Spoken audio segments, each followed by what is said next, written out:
இது சாரங்கி, நரம்பு கருவி, வில்லால் இசைக்கப்படுவது, போர்டு இன்ஸ்ட்ருமெண்ட். இந்துஸ்தான இசையின் பிரபலமான கருவி, பக்க இசைக்கருவி.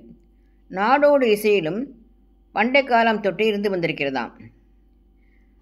இப்படிப்பட்ட இந்த இந்துஸ்தானி இசையைச் சார்ந்த கருவி தேவார பணுவல்களை பாடும் ஓதுவார்களுக்கும் பக்கவாத்திய இசைக்கருவியாக இருந்திருக்கிறது. ஆச்சரியமாகத்தானே இருக்கிறது. இதற்கு மானியங்களும் விடப்பட்டிருந்தனவாம். தேவாரத்திற்கு துணைக்கருவியாக சாரங்கி மதுரை, திருநெல்வேலி மாவட்டங்களில் மட்டும் பயன்படுத்தப்பட்டு வரும் மரபு இருந்ததாம். இதர மாவட்டங்களில் இல்லை என்று பேராசிரியர் சாமூர்த்தி அவர்கள் குறிப்பிட்டிருக்கிறார்கள்.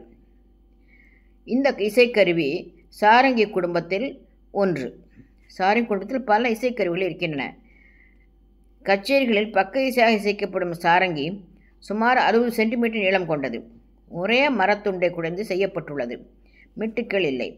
கீழ்ப்பகுதியில் தோலினாலும் மேற்பகுதியில் மரப்பலகையாலும் போர்த்தப்பட்டுள்ளது. 4 நரம்புகள் உள்ளன. நடுப்பகுதியில் 2ஆக உள்ளே குதிரை உள்ளது. தந்திகள் மேல் பகுதியில் உள்ள பிரடைகளில் கட்டப்பட்டுள்ளன. பரிவு சப்த தந்திகள் என அழைக்கப்படும் சிம்பத்திக் ஸ்ட்ரிங்ஸ் பிரதான நரம்புகளின் கீழே அமைக்கப்பட்டுள்ளன. இவற்றுக்கு தரபா என்று பெயர். எல்லா வகையான நுட்ப சுதிகளையும் குரலில் இசைப்பது போலவே துல்லியமாக இசைக்க என்ற ஒரு கருவி சாரங்கியாகும்.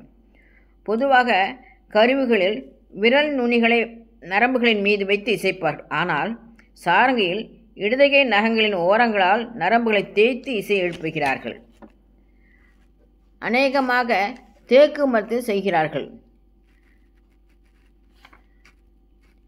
மேற்பகுதியில் மரப்பலகை, சுரப்பலகை, ஃபிங்கர் போர்டு உள்ளது. பில்லில் குதிரை முடிகள் பொருத்தப்பட்டுள்ளன.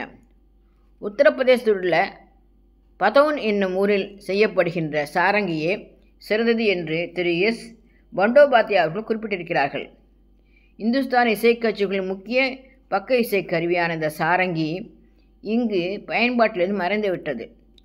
வருந்தத்தக்க செய்திதான். நுட்ப இசைகளை, நுட்ப சுருதிகளை எல்லாம் இசைக்க தெரிந்த, இசைக்க இயன்ற இந்த சாரங்கி தேவார இசைக்கு பக்க இசையாக இருந்தால் மிக துல்லியமாக அந்த இசையை வாங்கி வழங்கும் என்பதை நாம் புரிந்து கொள்ள முடிகிறது.